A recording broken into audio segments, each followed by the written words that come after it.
What's going on, guys? A lot of you are asking me what I have for my vinyl collection so far and what I play it on. And while some of my videos have briefly shown you what I have, I figured I would make a video showing you exactly what I use to play vinyl and where I listen to it. Now, right away, some of you asked me, do I really sit down on the couch here and listen to the vinyls all the way through, the albums all the way through? And that is no. If I'm moving around, if I'm cleaning, if I'm going up and downstairs, and the room's not too bad right now, I'll play them on here. But honestly, I usually sit there when I'm browsing the web, So I'll get to that in a second. But let's start off with the turntable. This is a pile. Oops, I forgot I didn't put the cover on all the way. I just put the dust cover on when I'm not using it. It's a pile PLTT-B1. You can buy these on Amazon from anywhere between, I don't know, $100, $150. I wouldn't pay $150. It's not a bad player. You know, you have anti-skate control, you have a weighted tone arm, you can adjust everything. It has the ability to play 33s and 45s, and it has pitch control. This does absolutely nothing but show you the different dots for the different speeds. It's belt driven. It's fairly quiet when it's not doing the issue that I'm having with it that's popped up recently. I have since replaced the cartridge. It came with a cartridge that is unknown to me. I can't figure out which brand it is. It doesn't say Audio-Technica. I have since replaced it with an Ortofon Pro S, which you can pick up for 40 bucks, which is a really, really great cartridge to get as a, your first new cartridge when the one that comes with your turntable wears out, or if you just want a fairly decent cartridge for a decent price that doesn't break the bank. So this is what I play on. I plan on replacing it with my self-Christmas gift this year, which is going to be an Audio-Technica 120, which I'm going to review that when I get it. But, I could listen to them on my Klipsch towers here, but it's a little overkill for sitting in the couch, and I'm not going to sit here all the time. I'd be lying if I didn't say that I haven't sat here. I've sat down and listened to a few tracks when really trying to figure out what sounds better, or if it's really cool or an important album to me. But most of the time, this is where I sit. Right here, I plop my ass down on my computer chair, and I listen to the music with these speakers. Okay? These are PreSonus Eris 4.5 high definition, two-way, 4.5-inch near-field studio monitors. You can get them right now on Amazon for $199. I got them when they were on sale for, I think, $170, so I got a good deal. I really, really struggled with which monitor speakers to get, and I went with these for the price. To me, this is why I went with them. I sit here in my computer chair and I browse the web, Amazon, Reddit, whatever, and I wanted something where I could listen in stereo over here as opposed to over there, and I wanted something that wasn't going to color the music. These towers, as great as they are, running off a home theater receiver, you're gonna increase the sound quality a little bit. And I could flatten everything down, but I don't want to mess with it every single time I want to listen.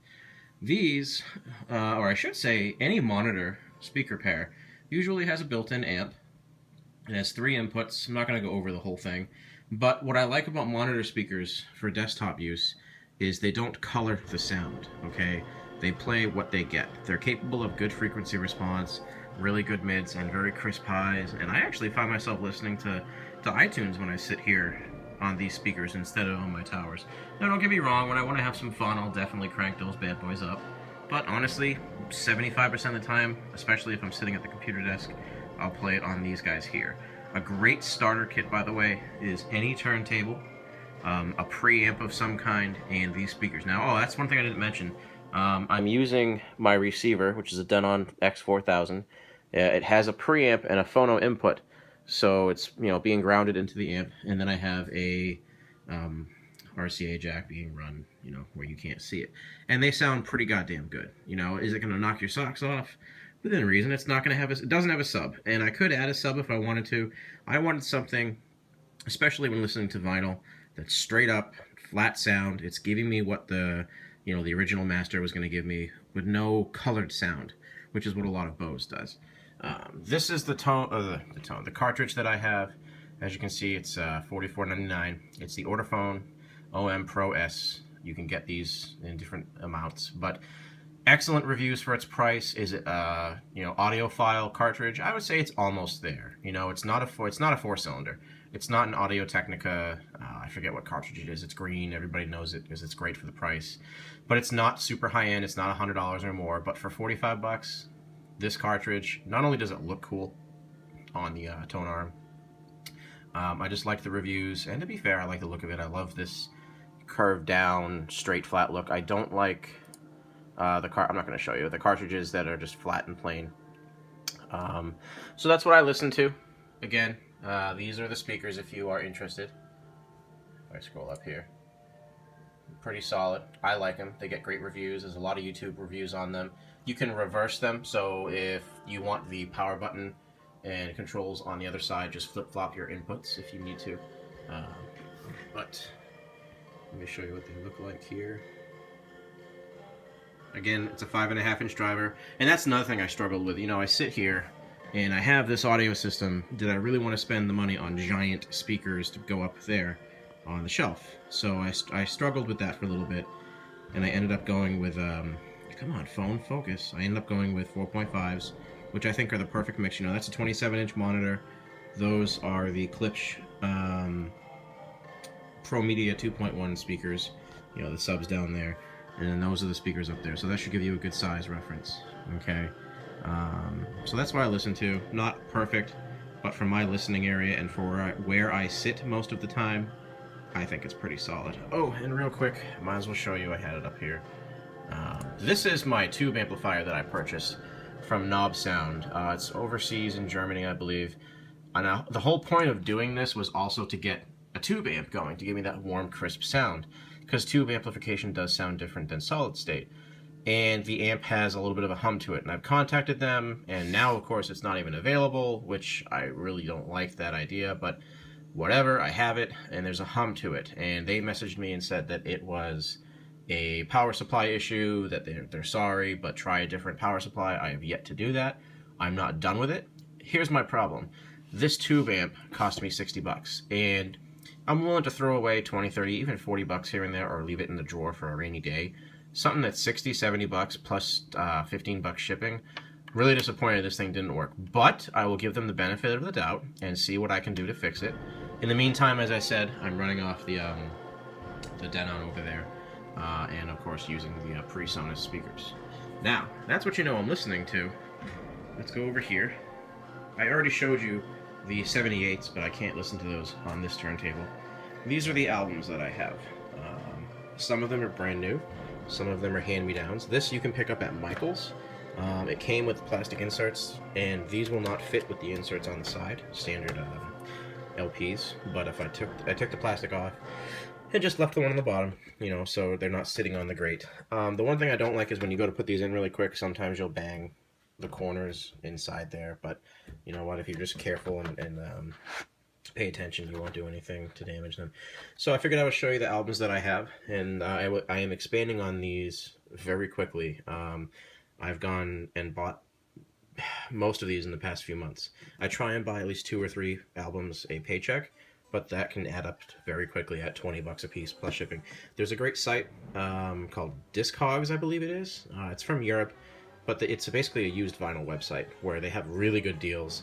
Like I got Roger Rabbit from there. I got Patton from there for like $1 plus shipping, or whatever, $1 in British pounds. But anyway, so I have Mondo's Jurassic Park standard release. You saw that the other day. Of course, Roger Rabbit. That was a lot of fun to listen to. I have the original score from Patton, which I love that it includes his speech. This is the most used record I have. I sat down and I listened to this, and it was very, not scratchy, but you can tell this was played quite a bit. But you know what? It's from 1970. It's that old. I'm expecting that. Moon, one of my favorite movies and soundtracks. Great, great soundtrack. One of my favorite finds. This is 60 Years of Music America Loves Best. You can actually buy this on iTunes. And I actually strongly encourage you, if you want to have a taste of what people used to listen to throughout the past 60 years, back in the 70s and 60s, I should say, this is a great piece. I'm not going to go over every track that's on there. Just type that in Google, you can find it. And believe it or not, this is actually one of my favorite records. I put this on every now and then. It's very clean, no major issues with it for its age. It's pretty cool. The Man of Steel album by Hans Zimmer, that of course is great on vinyl. However, one thing I'm noticing with these newer mixes, like, you know, Man of Steel, Jurassic Park, um, when there's a lot going on, like some really loud notes, and if you listen to Man of Steel, you know what I'm talking about, they tend to max out the speakers, almost like you gotta turn them down. I don't know if that's how my setup is, or if it's the amplifier I'm using, but anyway, Man of Steel, the always wonderful E.T., which John Williams has said himself, this is his favorite score that he's ever done, and I think Steven Spielberg said it was his second favorite after Indiana Jones. I'm not sure, but great soundtrack. Pretty tired. This is an original pressing or original release from back in the day. It's not a re-release, so it's got a lot of use out of it, but I like it. It sounds great. Saturday Night Fever. Honestly, you know what made me get this was the video that came out recently, Nightclub Hell or Hell, Club Hell. Looked it up on YouTube. The guy, AMD Productions, I think it is, he did the Terminator versus RoboCop videos, and he used the soundtrack to Saturday Night Fever as the background music. And I picked this up for real cheap. It's a good listen, but watch that mini movie. It's called Club Hell. Mad Max Fury Road. Easily my favorite movie of 2015. Easily my favorite soundtrack of 2015, and easily, I say easily again, because it's just that good. Becoming one of my favorite movies of all time. AC/DC's Back in Black. Bought this specifically for Shoot to Thrill. This was a great find. This and the next disc or two, Ferris Bueller's Day Off. This is a Japanese pressing color disc. Sounds great. Has all the major songs on the soundtrack. If you've seen the movie, you know exactly what's on the soundtrack. Good thing to have for me because I'm a soundtrack guy. I just bought this on a whim. That's not the score. It's actually the music from, and I really don't listen to it that much. But hey, you know what? I have it. Rocky 3. Rocky, very used album. Sounds okay. I wish it was in a little bit better shape, but you know what? Everybody should have the Rocky soundtrack if you collect vinyl. Oh, wait a second. What's this fucking price tag doing on here? I'll work on that later. This was pretty cool. I'm going to be playing this quite a bit during the holidays. This is the Peanuts. Almost fucked up there. Peanuts Greatest Hits. Great jazz pieces. Great to put on in the background when you're working on something or just, you know, want to hear some great stuff. The Blues Brothers stuff. I think that's from the Batman album. Planes, Trains, and Automobiles. I already made a separate video about it, but this is a very, very rare find. I have not been able to find this anywhere. Bought it off eBay for 15 bucks and free shipping. I already showed you, but I'll show you again in case you haven't watched it. On the bottom here, it says, if this phone focuses, for promotional use only, not for resale. This, from what I've been told, back in the day when albums were still prevalent, they used to give out like CDs and singles. Now, of course, everything's digital. They used to give these to radio stations to play for a movie coming out, so you'd be familiar with it, kind of like you know, an ad. I've looked everywhere for an LP version of this, and I haven't found one. You know, I'm not spending every waking hour looking, but I spent a good chunk of change trying to find another version of this, and I found it on cassette. I found it on CD. Of course, it's on YouTube. I have not found a vinyl release, so I consider myself very lucky. I love this film. It means a lot to me for a lot of reasons, and I'm very happy to have the soundtrack on vinyl. You know, yes, it does sound better. This goes over the Mad Max soundtrack, but I'm probably going to put this over another album. It's a very thick cover, which is great, but if you're going to keep watching or listening to the album a lot, this is kind of a pain in the ass to take it in and out. So I would put this on an album that you're not going to listen to that often. Footloose, what can I say? Kevin Bacon, awesome. The Dumb and Dumber soundtrack, while missing a couple of tracks that you would think would be on there, this is a great release. I love Dumb and Dumber. I think it has one of my favorite soundtracks, as in the music from the film. One of my favorite, you know, driving films, but you put this soundtrack on, you just want to get up and go somewhere. Great score. One of my favorite movies, another sticker, 1941 by John Williams. The main theme to this film is fucking amazing. This is a movie much like Airplane, where every moment there's a laugh, and it actually has a pretty good story. Every self-respecting vinyl owner I've ever talked to, or vinyl collector, or whatever, Miles Davis, Kind of Blue. Personally, I'm not into heavy-duty jazz like this. I have listened to it a few times, and it's very impressive. It's just, I'm more of a soundtrack guy, but I do appreciate jazz for what it is. I just picked this up, Victory at Sea. It's a whole bunch of World War II music that they would play, as well as stuff from the radio broadcast back in the day. Nothing special, nothing like I thought it was. Television's greatest hits, you know, old school 50s and 60s TV broadcast main themes, and also that guy there, and of course another Victory at Sea. And that's it. Not as many albums as I used to have. Back to the Future, the Mondo release is on its way. Obviously, over around the corner, hanging up because it's part of my sci-fi section, is the Aliens soundtrack from Mondo, as well as the Shaun of the Dead score from Mondo.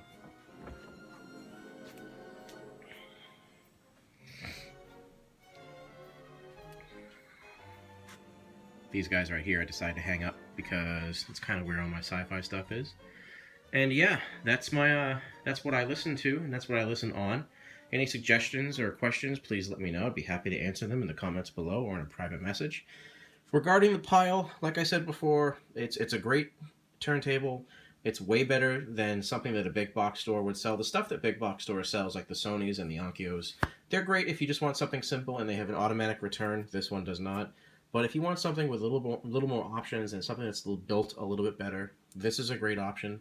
However, for what you would spend on it, there are 3 turntables that I will put in the description below that I would actually recommend before this one if you can afford it. A couple of bucks here and there. Also, if you ever buy or get into vinyl, one thing you should buy is this guy here, the carbon fiber cleaner. Some people buy ones that aren't carbon fiber, so they get rid of static. But every record, new and old, when you first listen to it, or if it's a used album, you don't want to go like this. You want to take it and you want to lay it down. Let the album rub against it for a couple of rotations, and then slowly angle it and pull it off. That's how I've been taught how to do it. I could be wrong. But yeah, anyway, this is BSGT2 Trek Fan 88 here. I actually do want to show you this real quick.